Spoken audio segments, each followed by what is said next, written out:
Pai do Senhor, meus irmãos, eu quero ler aqui na Bíblia essa passagem do livro de Atos, capítulo 23. Paulo, tendo ânimo, Paulo, tem ânimo, porque como de mim testificaste em Jerusalém, assim importa que testifiques também em Roma. Então, o Senhor Jesus fortificou o apóstolo Paulo aqui nessa passagem, ele falando assim como pregaste em Jerusalém, importa que testifique do meu evangelho também em Roma, né? Porque o apóstolo Paulo ele estava indo preso para Roma, então ele pediu uma audiência com o imperador Nero, né? E ele tinha sim o desejo certamente de falar de Jesus Cristo para o imperador Nero, né? Que veio aí mandar tirar a vida do apóstolo Paulo. Ele ficou 2 anos lá na prisão domiciliar, lá em Roma, aguardando a audiência, e quando teve a audiência, o imperador mandou tirar a vida do apóstolo Paulo, porque o imperador perseguia muitos cristãos. Mas o Senhor Jesus aqui fortificou o apóstolo Paulo, né? Fortaleceu ele, e é assim que Deus está fazendo conosco hoje. Ele está nos fortificando, meus irmãos.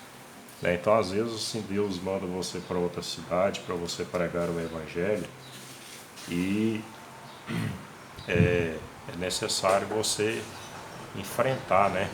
Pregar o Evangelho destemidamente. Aqui a gente vê que o apóstolo Paulo ele não foi usado somente em Jerusalém, somente nas outras cidades ali em volta, mas também foi usado pelo Espírito Santo de Deus lá em Roma. E ele divulgou o Evangelho sem impedimento algum por 2 anos, numa casa, numa prisão domiciliar, e tinha 2 soldados guardando ele de dia, 2 soldados guardando ele à noite, né? E ele pregou o Evangelho sem impedimento algum, proclamou a palavra do Senhor para todas as pessoas que iam lá para aprender com ele, sem nenhum impedimento. Ele abriu a boca, aleluia, louvado seja Deus, e proclamou o Evangelho da salvação e da paz do Senhor. Então, nesse momento, Deus ele está fortalecendo você, ele está te fortificando para você continuar pregando o Evangelho, para você continuar falando do amor de Deus.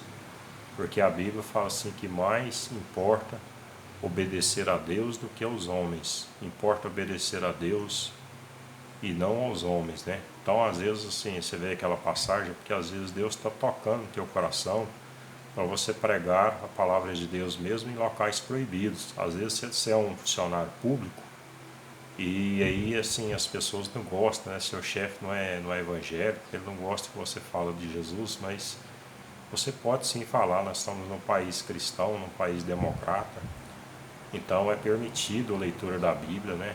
É permitido falar de Jesus também em local público, né? Numa rodoviária. Aí às vezes vem essas perseguição, mas Deus nos fortalece, irmãos. Deus ele está dentro de nós, o Espírito de Deus ele está dentro de nós.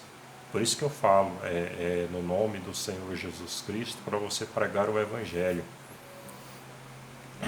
para você se fortalecer, que o Espírito Santo estará te usando. Então, sem impedimento algum, você poderá falar do amor de Deus, não é verdade? É só acreditar que o Espírito Santo ele te concede a palavra. Você vê que tem muita gente nas rodoviárias pregando o Evangelho do Senhor e sendo usado pelo Espírito Santo. Eu tenho mania às vezes de beber água gelada, irmãos, e na hora que vai falar acontece essas coisas, você fica rouco. Então que você possa pregar o Evangelho, né, dentro dos ônibus, aleluia, glória a Deus, nas esquinas, nas praças, nas cidades, todo e qualquer lugar que você for, que você possa pregar o Evangelho do Senhor, porque nós estamos no tempo de pregação, de proclamação do Evangelho da paz, porque a Bíblia Sagrada ela é repleta de passagens que falam sobre pregação, né? Essa passagem aqui que eu li agora há pouco, em outro vídeo que eu fiz, fala assim: o Espírito do Senhor está sobre mim, e se cumpriu na vida do Senhor Jesus. Quando ele leu as Sagradas Escrituras, as pessoas pegou até em pedra para jogar nele, falando que naquele dia tinha se cumprido as Escrituras. Então, às vezes, você está pregando o Evangelho, as pessoas estão te desprezando, né? Não gosta de você, mas continue pregando o Evangelho, o amor de Deus está sobre você, não importa essas coisas. Pode vir as perseguições, pode vir, né? Tudo aquilo que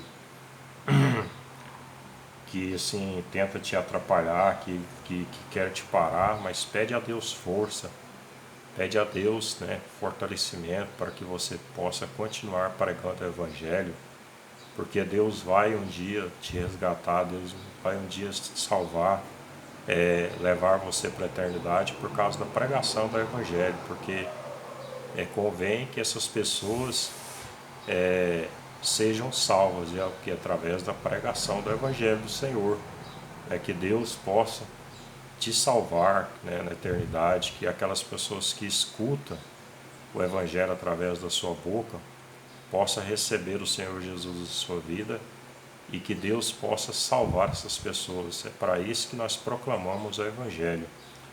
Então o apóstolo Paulo ali naquele lugar ali lá em Roma, ele ficou ensinando a palavra de Deus e sem impedimento algum, né, ele proclamou o Evangelho da paz, ele proclamou a palavra do Senhor. E mesmo assim, estando preso naquela casa, o Espírito de Deus agia sobre a vida dele, agia na vida dele e concebia a palavra, e ele abria a boca, e Deus enchia a boca dele com as palavras do Evangelho, com as palavras da salvação. Porque, amados irmãos, muitas vezes o psicólogo, o psiquiatra não dá conta de reverter o quadro, tá entendendo? Então é necessário você acreditar que a pregação tem o poder de restaurar. Às vezes você conversa com um, às vezes você conversa com o outro, mas Deus é que está trabalhando no teu espírito. Deus é que está te restaurando, Deus é que está te fortalecendo, né? Principalmente você que tem família, que tem filhos, que tem esposa. Que Deus te abençoe, meu irmão, minha irmã. Que Deus te abençoe, que Deus te use para falar da palavra do Senhor, para a proclamação do Evangelho, da graça, da paz, daqueles que precisam ouvir uma palavra amiga, uma palavra de bênção. Eu fico vendo nos veículos de comunicação, aí na internet, no rádio, na TV, né, e a gente vê tanto espaço assim, eles usando para não falar de coisas assim, fala de coisas passageiras, mas deveria de falar do amor de Deus, né? Se tivesse um espaço na Rede Globo para falar do amor de Deus, para falar de Jesus, para ter um culto, seria tão bom, irmãos, que muita gente iria encontrar o caminho da salvação, encontrar o caminho da paz,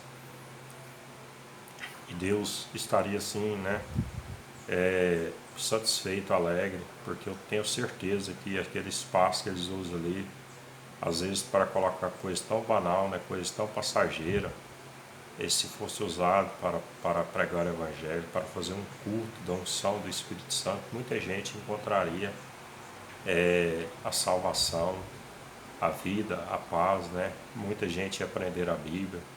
Então esse que é o desejo, eu oro para que, né, um desses canais aí possa ter um culto assim de 1 hora e meia, né, no horário nobre, não ter tanta novela, irmãos. A gente ora para isso, né, para não ter tanta novela e para ter culto no lugar dessas novelas, porque as famílias iriam ser edificadas, as famílias iriam ser abençoadas por Deus.